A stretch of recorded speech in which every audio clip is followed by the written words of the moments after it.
A chlapci takí vyhúkaní, vieš, že čo spravili zle, keď si kúpili lístok. Prvá veta, jedna z prvých vied, čo povedal revizor, že lebo budeme volať policajtov. Ale to isté je aj napríklad, si myslím, že s daňovákmi, že oni sú tiež, že proste, respektíve všetky tie povolania na konci dňa sú o tom, že tí ľudia idú do roboty a vedia, že takomu poserú deň. Ale vyzerá to tak, alebo vyznieva to tak, ako keby sa ten boj morálka versus ľudskosť odohrával v takých tých štátnych alebo systémových neviem, inštitúciách alebo v tom prostredí. Tí dobrí podnikatelia a tí ľudia, ktorí to chcú robiť, pretože ich to baví a pre ľudí, tak oni si na tom dajú záležať, aby to tam dobre vyzeralo, vieš, aby tam nemali bordel a my aj tým zamestnancom sa tam dobre fungovalo. Oni na to nepotrebujú hygienu, na to nepotrebujú dostať 6-krát pokutu, aby sa to zlepšilo. Tak pozrite, tu ste vedľa mňa toho cigána nechali a odo mňa pýtajte peniaze.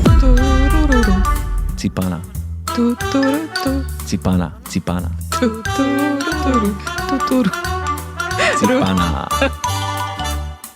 Ľudská, to čo bola dnes za SMS-ka ráno, čo mi prišla od teba? Emočne si vytiekla, jak stará práčka, počúvaj.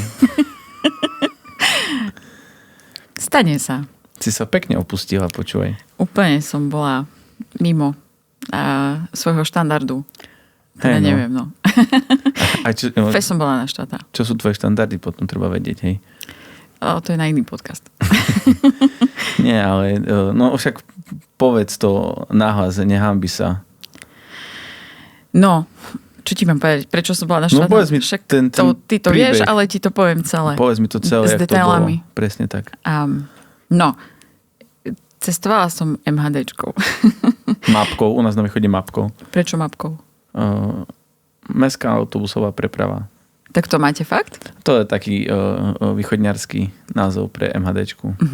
Idem na mapku. Aha, dobre. Že vy nemáte hromadnú. Vy máte individuálnu. Máme mestskú. Však aj my máme mestskú, ale hromadnú. Ale autobusovú. No poď, to za to, že vy nemáte električky. Nemáme. Tak chápem. No, auto som mala v servise, vieš, 2 týždne. Viac než 2 týždne, lebo no to je jedno, komplikované, ale garančná oprava, nenabúrala som. A bolo treba ísť po auto. Hovorím si Bolt alebo MHD. Hovorím si, idem MHD. Že podporíš mesto, ne? Presne, mám trochu času, idem. Tak som si vyšpekulovala, ako sa dostanem z bodu A do bodu B a najjednoduchší spôsob bol cez vlakovú stanicu, čiže našim spojom na vlakovú stanicu z vlakovej stanice do miesta určenia. No, tak. Miesto určenia. Kúpila som si lístok, samozrejme. Mám apku, hej? To som taká akože pokročila už. Mám apku, kúpila som si lístok, prišla som na stanicu, 10 minút som počkala. No, a potom prišiel ten autobus, čo mali ísť do tej Petržky. Nastúpila som v pohode a ľudia nastúpili, však na stanici. Pomerne dosť ľudí. Počúvaj, neprešlo neviem, či 20 sekúnd a zrazu dobrý deň, kontrola cestovných lístkov. Ja pohode, ukázala som mapku. Príklad som sa pozrela, že ty keď máš napísané, že kúpený lístok a na ňo klikneš, tak sa ti zobrazí QR-ko. On videl QR-ko, ani ho nenačítaval, nic s ním nerobil. On si dobre, že tak pokontroloval ľudí. No a hneď vedľa mňa boli takí 2 mladí chalani. A oni, že cestovné lístky a revizori povedali, 2 boli, hej? 2, jak policajti. Ako revizori 2. Áno, jeden bol vpredu, jeden vzadu a potom sa stretli. Nech im nikto neujde. A chlapci mali kúpené lístky. Chlapci mohli mať, ja neviem, po 20-ke, takí akože mladí, normálne prispôsobiví, nie že neprispôsobiví, akože zlatí chalani. A očividne turisti. Neboli ani vlastne... Mali kufre. Mali. Lebo kto chodí MHDčkou s kuframi len tak po meste? A kto si kupuje papierový lístok, chápeš, len turisti. Aha. No, chalani si kúpili lístok, prišiel revizor a oni mu ukazujú lístok. A revizor kúka na lístok a samozrejme, čo bol? Necvaknutý. A to sme boli tak, že keď sa vyjde zo stanice, tak najbližšia zastávka sa volá pod stanicou. Čiže je to relatívne blízko, hej? Že medzi tými zastávkami je necelá minúta. No a hovorí, že nemáš cvaknutý. A ja si tak vnútri myslím, nie, však mu povedz, nech si cvakne a budem mať cvaknutý, že aký problém. Nie, začali sa s nimi dohadovať. Chlapci ani po slovensky, žiaľ ani po anglicky, len tak veľmi lámavo. Neodhadla som, že z ktorej krajiny by mohli byť, ale určite neboli Ukrajinci ani proste niečo, čo už sa tu nejako dlhodobo vyskytuje. A vysvetľuje mu chlapec nejak rukami, nohami, že tu je napísaný na lístku čas, že kedy som ho kúpil, že však on ešte platí. On hovorí, že nie, že tu na zadnej strane lístka s malými písmenkami je napísané po slovensky a po anglicky asi, okay. Že neoznačený cestovný lístok je neplatný. A chlapci nechápali. A revizor hneď. 99 € pokuta, cash alebo karta. Baťovské ceny tu sú. A chlapci takí vyhúkaní, vieš, že čo spravili zle, keď si kúpili lístok. No a prvá veta, jedna z prvých viet, čo povedal revizor, že lebo budeme volať policajtov. Ja si hovorím, ty vole, akože what the fuck, o čo ide? Specifikovať do CPZ-ky hneď. Hej, určite to by bolo najlepšie. A chlapci sa snažili vysvetliť, že idú do Viedne, alebo neviem, že len tranzitovali cez Slovensko, nejako sa potrebovali dostať a že v dobrej viere si kúpili lístok. No a štvalo ma to, jak sa zachovali revízori. Štvalo ma to, že som sa sama neozvala.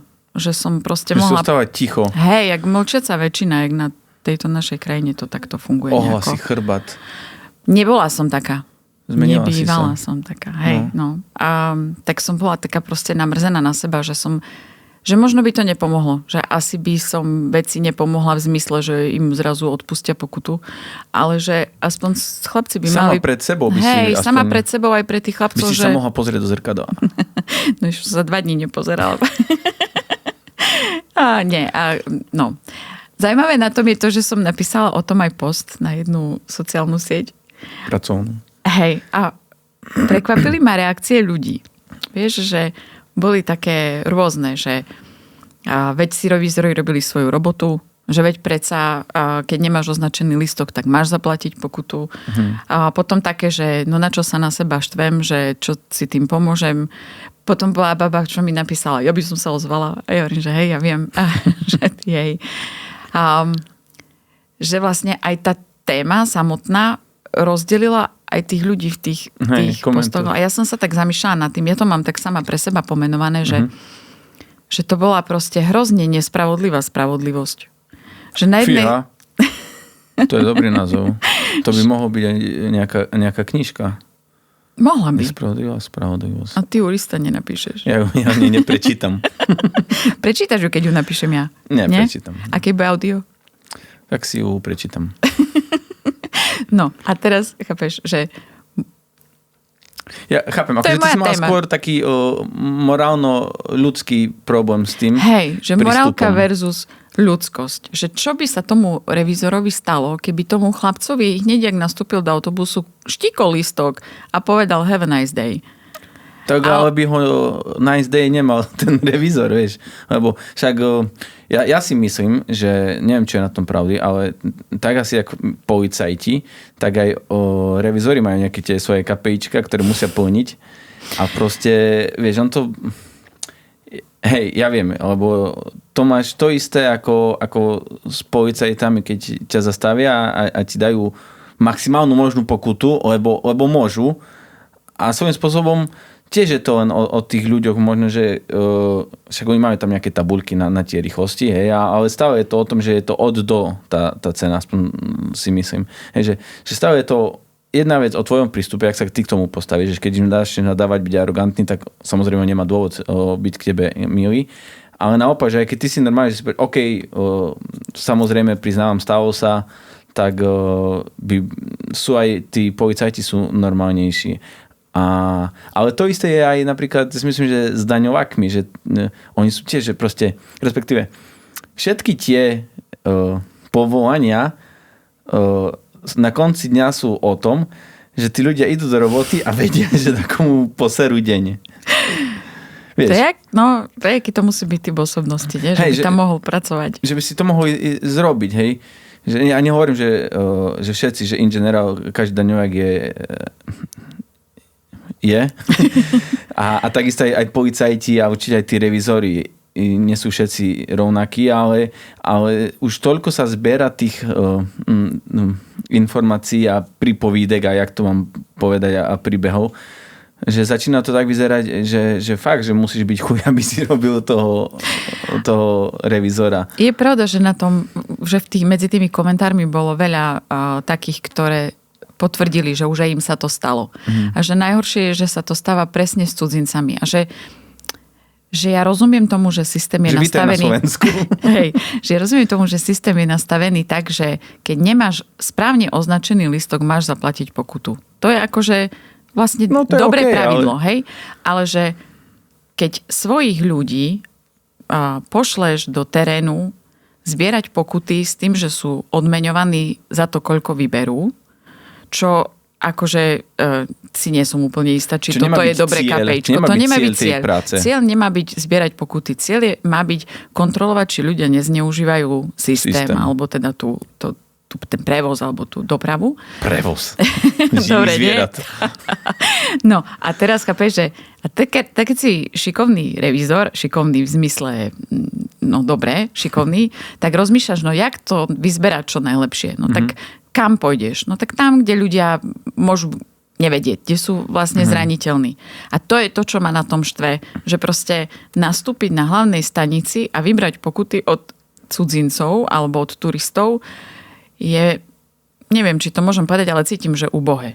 Normálne, že ja si myslím, že to hádže celkovo zlé svetlo ako na celú krajinu, lebo si dobre, že príde turista, precestuje neviem koľko 1000 kilometrov a prvý dotyk s krajinou je pokuta. Bím, vieš, akože už ti posera to celú dovolenku a to bož, keď, jak ty hovoríš, že oni len tranzitovali cez Slovensko, hej, že... Ale vieš, keby si nastúpili do autobusu a nekúpili listok a povedali by si, skúsime to na čierno, nič nepoviem, ale že oni urobili ten krok, že si ten listok kúpili, tam bol na tom listku napísaný čas predaja a oni si mysleli, že to je to označenie a že vlastne to je odkedy platí. Tak prečo? Hej, alebo keby precestovali, ja neviem, pol mesta. Jasné, že nemôžeš ten cenník pokut urobiť akože koľko minút si cestoval s neplatným listkom, hej, že to sa nedá. Ja rozumiem tomu, že to nejak nastavené musí byť, aj že by to malo byť primerane prísne. Na druhej strane si hovorím, že come on, že kde je to ľudské. Že keby sa to stalo, neviem, tvojej dcere, tvojmu synovi v zahraničí niekde, že bolo by to v poriadku, že si kúpiš listok za euro a máš zaplatiť 100 eur pokutu za to, že si ho nestrčil do skrinky, lebo si vlastne nevedel. A on mu to ešte vtedy mohol povedať. Ešte sa ledva autobus, vieš, pohol. No. A ono to celé ľudskosť a neľudskosť podľa mňa už začína na školách. Však máš školáckých... Som chcela povedať, si mi to zobral z jazyka. Že máš aj učiteľov, hej, že proste učiteľ, mne sa stalo v škole, že ja som dostal zo Senčiny 4. Vieš, len tak? Na spisomky? To je, nie z písomky, na vysvedčení. Na jakom vysvedčení? Na základke? Nie, na strednej škole už. Na tom športovom gymku. Posledné vysvedčenie? Poslednom vysvedčení som dostal 4 zo Slovenčiny ale tá profesorka mi povedala, Matúš, ale že to je dobrá 4. Vieš, že buď rád, že to je fakt dobrá 4. Ja nekúkam hovorím, že ja chcem, že strašne zlú 3. Že mňa nezachráni dobrá 4. Nie? Že ja chcem zlú 3. Najhoršiu 3 na svete, ako si kedy dávam, mi ju kľudne daj a ja to prekúsim, akože bude mi to trvať, ale ja to prekúsim tú zlú 3. A potom som mal spolužiaka, ktorý že 4 roky sral na školu a proste dostal, že zlú 4, vieš. Slabú. Dostal slabú, zlú 4 a bolo to, že Jozef, dávam ti 4, ale že to je s odretými ušami a nie som na to pyšná, že ti ju dávam. A ja hovorím si, Boha, a vieš, a teraz, keď pozrieš na ten papier, že tam nie je nikde napísané, že či to je dobrá 4, že Matúš, ty si dostal dobrú 4, že tu máš srdiečka, do zatvorky, že dám ti tam 3 srdiečka. 4 s hviezdičkou. A tu je 4, akože smutný smajlík, vieš, akože to bola zlá 4. Hej. Proste 4 je jak 4. Takže už podľa mňa tam začína to o tej ľudskosti, hej, že proste keď ten učiteľ ťa chce nasrať, tak si to obhají, hej, že vlastne on ti dal tú 4, lebo... On nevie, že ťa chce nasrať. Ale je, akože... On to robí v dobrej viere. Nerobí. Podľa mňa žiadny učiteľ, ktorý ti dá 4, to nerobí v dobrej viere. Tak a keď si nemal lepší výsledok? Ale ja som mal na tú zlú 3 výsledok. Keby si mal, tak by si ju dostal. Hej, no, tam asi tiež tenká čiara medzi dobrou 4 a zlou 3, hej. No, asi je. Takže tak to je. Ale hej, je to o tej ľudskosti a čím ďalej si myslím, že je menej tej ľudskosti aj medzi ľuďmi tak, akože bez ohľadu na to, že hierarchicky, že pasažier, revizor, vodič, policajt. Ale vyzerá to tak, alebo vyznieva to tak, ako keby sa ten boj morálka versus ľudskosť odohrával v takých tých štátnych alebo systémových inštitúciách alebo v tom prostredí. Že vieš, že keď máš nejakú službu, ktorú predávaš nejakú službu alebo predávaš nejaký tovar, tak sa ti skôr stane, že voči tomu zákazníkovi si ústretový, že niekde prižmúriš oko, že mu niekde nejako pomôžeš. Vieš, že tam není taký ten problém, že povedal som a nedáš, nie? Ale že v tých prostrediach takých presne štátnych, kontrolovaných, v školstve, kdekoľvek, tak ako tam sa s tým podľa mňa stretávame oveľa častejšie. No že aj tie, koľko ľudí sa sťažuje proste na hygienu, že ich buzerujú za totálne nepodstatné veci. Ako ja viem, že na jednej strane oni to skrývajú za zdravie ľudí a bezpečnosť. No a mi povedz, aký vplyv na bezpečnosť ľudí má to, že ty máš napísané otváracie hodiny na dverách alebo nemáš, vieš. No, a že či to dodržiavaš. Bo keď prídeš na prevádzku a nie sú tam otváracie hodiny a sa naštveš, tak ti to zvýši stresový hormón a to vplyvá na tvoje zdravie. Myslíš, no, jasné. Veľmi záleží na tom. Chcem tomu veriť. Ale rozumieš, čo chcem povedať. Že proste, a potom však cestuješ, ty si veľká cestovateľka. Určite. Bola si teraz na Sri Lanke. A v akých podmienkach sa tam žije? To sa nevolá podmienky. No, v akých nepodmienkach fungujú reštaurácie a ľudia prídu z tej reštaurácii a nezomrú na ulici hneď, vieš, že zjedol som... Ale ani neskôr. Ja som videl, že oni nemali na dverách ten otvárací čas, tak ja radšej zomrem, nech príde hygiena ich zavre. Oni nemajú ani tečúcu vodu v niektorých. Ani tie dvere, kde by dali tie otváracie hodiny. Chápeš, boli sme presne, sa vrátili zo Sri Lanky, boli sme na večeru na pláži v reštaurácii, tam to majú, takže... Cez deň je to pláž s lehátkami a potom o 5:00 pozberajú lehátka, poukladajú stoly so stoličkami a je z toho reštika. Terasa. Hej, ale počuj, akože dobrý koncept, všetko fajn. No len to nie je, respekt tam, kde sme boli, nebola to reštaurácia, že budovaná. Bol to len taký kvázi fast food stánok. No a kým predávaš len džusy, no tak si nejako poradíš. Ale keď už začneš, piecť ryby a pripravovať všetky tie jedlá, tak už je to také trošku to. No a jedna kvázi miestnosť je, ale co si predstav, 2x3 metre, hej, je kuchyňa a druhá je vlastne kuchyňa v zmysle jak to mám povedať, umývačka, ale nie, že umývačka, ale že kde umývajú riady. No a to je tam lavor s jednou vodou, lavor s druhou vodou, tu trošku a ide sa to sušiť. Hej. Potom sa naleje tá voda z jedného lavora do druhého naspäť, do čistej vody, ne? Neviem, keď som to videla, tak som si povedala, že tak nám babo pozri, si tu? Som tu a nič mi nebolo. A nič ti aj nebolo? Nie, sa celý čas... A ja nehovorím, že teraz, že máme žiť v špine, akože, že nie, len ja si myslím, že tí dobrí podnikatelia a tí ľudia, ktorí to chcú robiť, pretože ich to baví a pre ľudí, tak oni si na tom dajú záležať, aby to tam dobre vyzeralo, vieš, aby tam nemali bordel. A my aj tým zamestnancom sa tam dobre fungovalo. Oni na to nepotrebujú hygienu, na to nepotrebujú dostať 6-krát pokutu, aby sa to zlepšilo. A naopak, tí, čo na to serú, tak jedna vec, že im nepomôže ani 1, ani 2, ani 3 pokuty, ale im tam prestanú chodiť ľudia sami od seba, lebo jednoducho skôr či neskôr sa to prejaví aj na tom, že čo dávajú vonku. Hej. Ale to je len jeden segment taký. Hej, preto nemám kaviareň. Ani reštauráciu. Bol by si tam mala brud? Nie, že nemám silu bojovať s týmto systémom. Vôbec. Hej, ale to je asi, dá sa tomu nazvať, že je to systémový problém. Že systém sa nesnaží ti pomôcť v podnikaní, ale... Tak áno. Systém na Slovensku sa ti nejak nesnaží pomôcť podnikaniu. Hej. No dobre. Ale ja si myslím, že by to nemalo byť jednostranné, že možno by bolo dobre si tu nájsť nejakého revizora, ktorý by bol ochotný sa podeliť o svoj, vieš, že nech nám povie, že reálne, ak to je. Hej, buzerujú nás hora, musíme brať za radom každého, lebo nebudeme mať výplatu. Alebo povie, nie, máme kolegov, ktorí sú trafení a proste si to užívajú, lebo boli šikanovaní v detstve na základnej škole a nevedia, ako ináč to vrátiť tomuto svetu, tak išli za revizora, išli za policajta, lebo však aj takí sú. Proste, hej, že si potrebujú nejaké to svoje vnútro liečiť a prišli na to, že toto je najjednoduchší spôsob, ako sa ľuďom pomstiť, tak si našite povolanie. Podľa mňa tie povolania aj kvôli tomu vznikli, ne? Mal si dosť detstvo, šikanovali ťa pod za revizora. DPMP hľada nových pracovníkov. No, možno, neviem.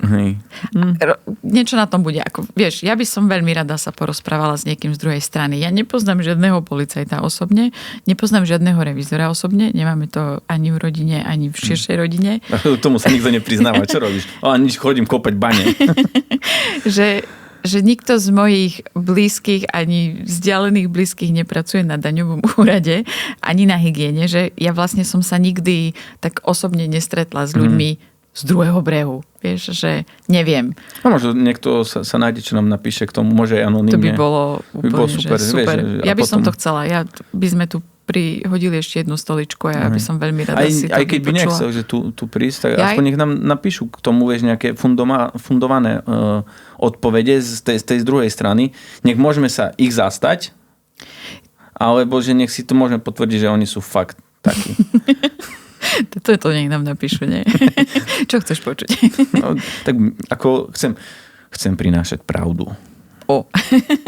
No a ja som vlastne aj nad tým premýšľala od toho, jak sa to udialo, že čo ak my nevidíme vlastne na tú druhú stranu. Vieš, ja mám takú vlastnú, nazvime to, prácu na sebe, lebo ja som sa zvykla strašne rozčuľovať. Pamätáš si to tu v Rásku, som ti hovorila, ja som taký samonasierací typ. Mne netreba veľa, ja sa rýchlo vznietím. Že pracuješ na tom, aby sa ti vrátila, hej, to Vrázka. Práve, že pracujem na tom, aby som sa vyrovnávala s týmto svojím vnútorným ohňom, ale že začala som premýšľať nad tým, že sa tak, vieš, vytáčam, že za volantom kto sa nevytáča. Počúvaj, na Sri Lanke sa nevytáčajú. Oni sú proste boží šoféri. Ani na Bali. To je neuveriteľné. Som sa pýtala toho nášho drivera, že naštval si sa dakedy? Že nie. Že keby som sa mal naštvať pri šoferovaní, by som bol naštvatý v kuse. Takže sa vlastne totálne s veľkou pohodou, s veľkou, vieš, takou prezieravosťou šoferujú, jak šoferujú v Ázii. No, ale nie som chcela povedať, ale že ja nie som ten typ, že ja sa zvyknem naštvať. A raz som sa tak pristihla, pritom išiel niekto predo mnou, hovorím si, zase ide pomaly, vieš, nemám čas. A potom si hovorím, čo keď ho bolí hlava? Alebo čo keď ma proste musí ťa nejaké kontrolky v aute a ide radšej pomalšie? Alebo ja neviem, čo keď je nevyspatý? Alebo, vieš, že som si začala hľadať nejaké čo keď, že ten človek možno fakt má dôvod, že no väčšinou tí ľudia majú dôvod na to, hej. Aj to, že nevie šoferovať, je dôvod. Áno, a som si povedala, že áno, že jedna z možností je aj, že je debil. Ale že možno, že nie. Že neviem. A keď neviem, tak sa nebudem rozčuľovať. Tak že je to fakt a to tak zobre. Ja to tiež tak mám, do momentu, kým sa neponáhľam. Vtedy vypínaš, hej, v súcit. Nehľadám dôvod, že prečo ide pomaly. Hľadám dôvod, ako ho behnúť. Dobre, ale nemusíš pri tom si myslieť, že je debil. Hej, ale ono to asi aj z toho štýlu jazdy vidíš, hej, že či to je náschvál, alebo to pozerať do mobilu, alebo vieš väčšinou. Ja si fakt myslím, že to není náschvál. Že to je v nejakej nevedomosti, že v niečom sa nejako, vieš, že nie si tam prítomný, nesústredíš sa na šofrovanie, ale môže to byť telefón, môže byť to hocičo, ale že nikto nejde pomaly po ceste na to naschvál, aby teba naštval, alebo hoci koho na ceste. Chcem tomu veriť tiež. Nie, ako toto nie. Väčšinou to je dôvod, ktorý je preňho adekvátny, aby šiel pomaly, ale pre teba nepochopiteľný. Áno, ak si to dobre povedal. Ale to isté bolo aj na Bali, keď som bol. Tak tiež sme mali tam takého sprievodcu, čo s nami bol celý deň a nás vozil hore dole A tiež proste, no, vieš, Bali, to je skoro jak India, hej, že proste tam ide ten, čo zatrubí. Všetci trubia. Semafory sú nepodstatné. Ide sa, pokiaľ je flow. Vieš, keď sa to niekde presekne, že zrazu zostane medzera medzi jedným a druhým autom, v tom momente vyráža opačný smer, alebo druhý flow sa spustí, hej. A tak tam fungujú. A ten Baličan nám hovoril, že na Bali, keď sa stane dopravná nehoda, že z 99% sú to turisti.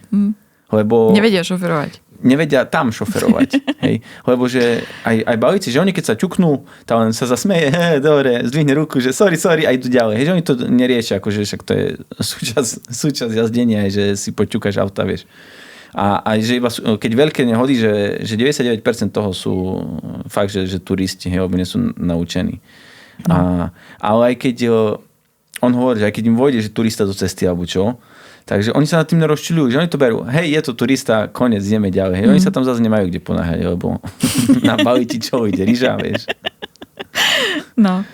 Takže, nič ti neujde. Ale už si OK, hej, akože už si to rozdýchala, už... Hej, napísala som post, trošku som nad tým porozmýšľala. No, a akože, vieš, že keď si na to spomeniem, tak vždycky sa vo mne zapáli ten oheň, že nemyslím tým toho jedného konkrétneho revízora, alebo ten jeden prípad, ale že why the fuck? Že prečo si to robíme ako ľudia? Sami navzájom. Hej. Keď je tam možnosť byť ľudský, že prečo nie sme? Hej. Vieš, lebo možno fakt, že ja neviem, že majú nejaké kamery a že sú kontrolovaní zhora a že im povedali, nesmieš nechať ujsť ani jedného hriešníka. Turistu. Ani jedného turistu, vieš. A že oni potom to pozerajú si tie záznamy a možno dostanú, vieš, po prstoch. Že možno to tak je a možno to tak nie je, že fakt, že buďme ľudia, vieš, akože buďme ľudia k sebe ľudskí. Chcela by som vedieť, akí sú ľudskí revízori napríklad v Prešove.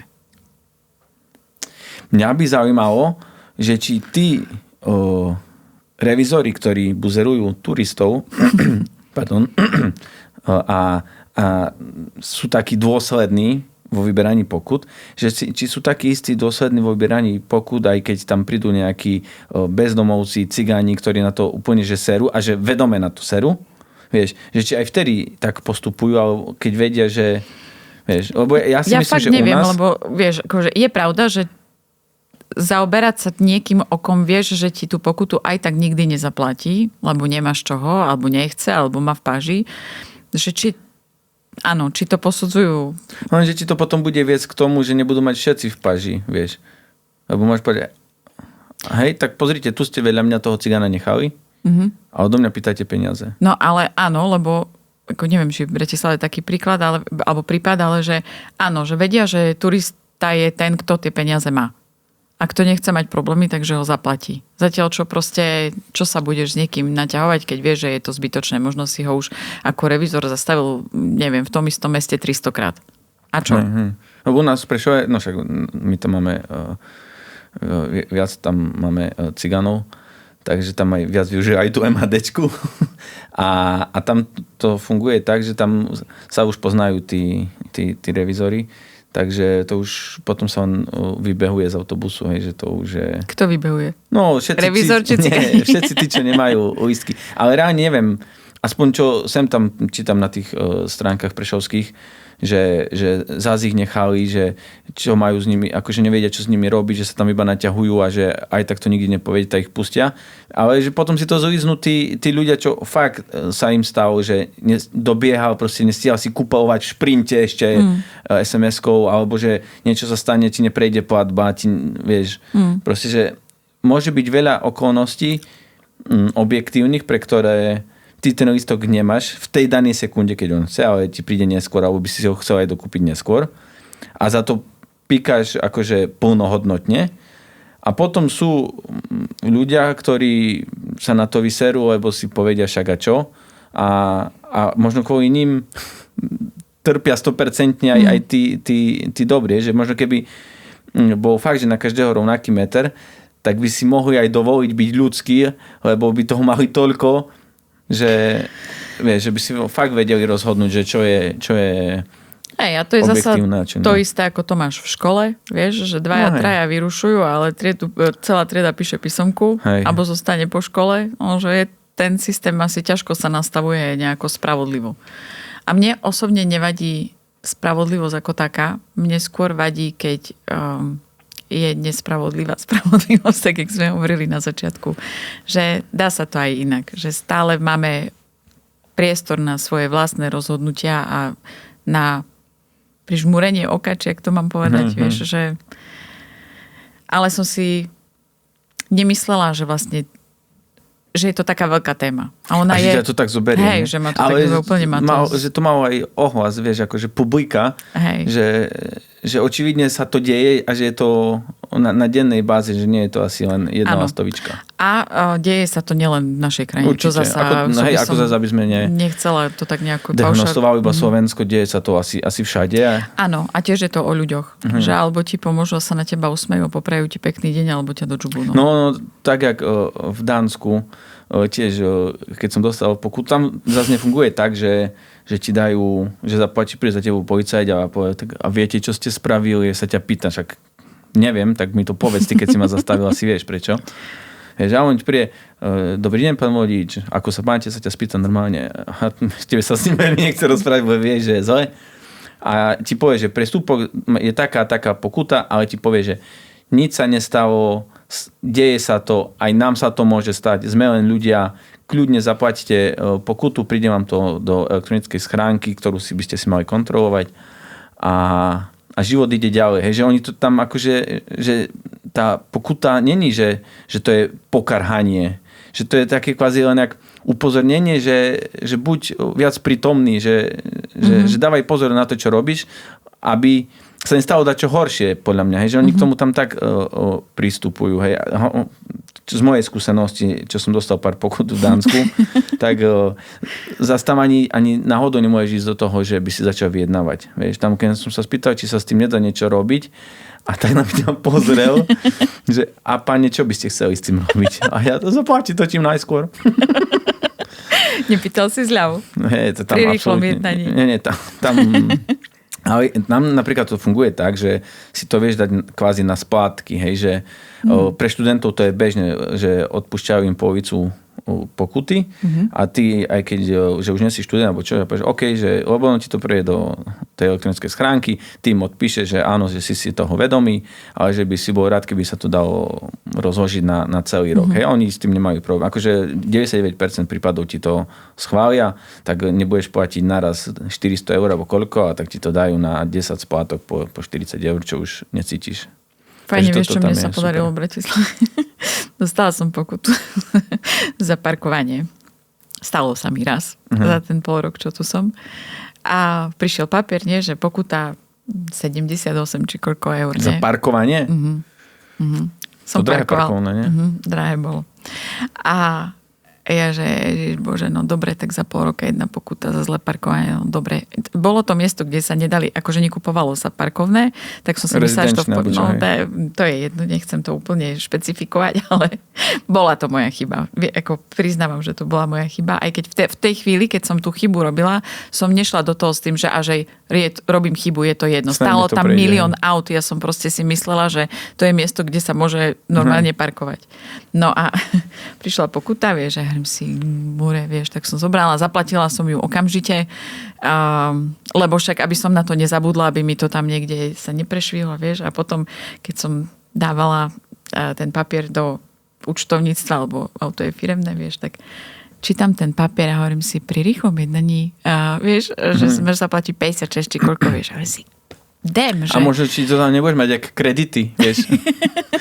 To by som privítala, hovorím si, jak som mohla neprečítať ten papier. Nenapadlo by mi, že keď ti príde pokuta a ju zaplatíš skôr, áno, viem, že pri diaľniciach je to tak, ale že pri parkovaní mi to ani nenapadlo, vieš, a príde ti pokuta, papier na 2 a 4 popísaný, že si budem to čítať, zobrala som QR kód, zaplatila som, vieš, aby som to mala z hlavy, hovorím si, tak stane sa a potom si hovorím, mohla som zaplatiť, vieš. To je jak s tým, že všade hovorím, že pozorne čítaj papier, že prídu ti nejaké dokumenty na vyplnenie a že čítajte pozorne, ne?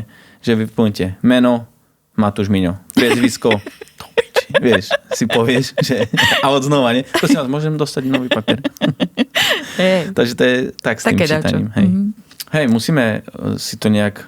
Ani tu nemáme vlastne jak uzavrieť, hej, že, lebo sme neprišli na to, že čo je dobre, čo je zlé. Vieš čo, ja neviem, ako tak, nemali by sme to uzavrieť, ale ja si fakt akože prajem, alebo to, čo by som ja chcela, je, že aby sme sa mohli porozprávať s tou druhou stranou. Že mňa naozaj úprimne zaujíma nejaký revizor, ale ja teda žiadneho nepoznám a asi keď ho stretnem v autobuse, nebude úplne ochotný sa na mňa usmievať a možno bude, neviem, zase až tak často nechodím. Si mala označiť aj Matúša Vala. Prečo? No, že by sa k tomu ti vyjadril. A tak čo Matúš Val? Tak však to je pod ním, nie všetko. No, dobre, ale že by som fakt mala úprimný záujem o to, aby niekto sa podielil s nami o tú skúsenosť z druhej strany, lebo predpokladám, že ľudí, ktorí majú takú skúsenosť ako ja a že to videli, alebo sa im to stalo, alebo proste tie okolnosti boli pomerne nespravodlivé, tak takých asi bude dosť. Bude. Ale chcela by som počuť takú kvázi nie, že obhajobu, ale vysvetlenie. Ako to presne vidia z druhej strany. Hej. Že aby sme ich nesúdili zbytočne, aby sme sa na tom nerozčuľovali, že naozaj je za tým možno nejaký dôvod, vyšší zmysel, nižší zmysel, niečo. Vyšší záujem skôr, ako vyšší zmysel. Vyšší záujem a nižší zmysel. A že by som tomu chcela porozumieť. OK, tak možno sa niekto nájde a otvoríme tú tému znova. Ale to sa nemusí týkať len revizorov, ale fakt aj tých iných zamestnaní, ktoré nasierajú ľudí. Pri kvalitnom a poctivom vykonávaní. Nebude málo možností asi u nás. Ale nebude. Určite nie.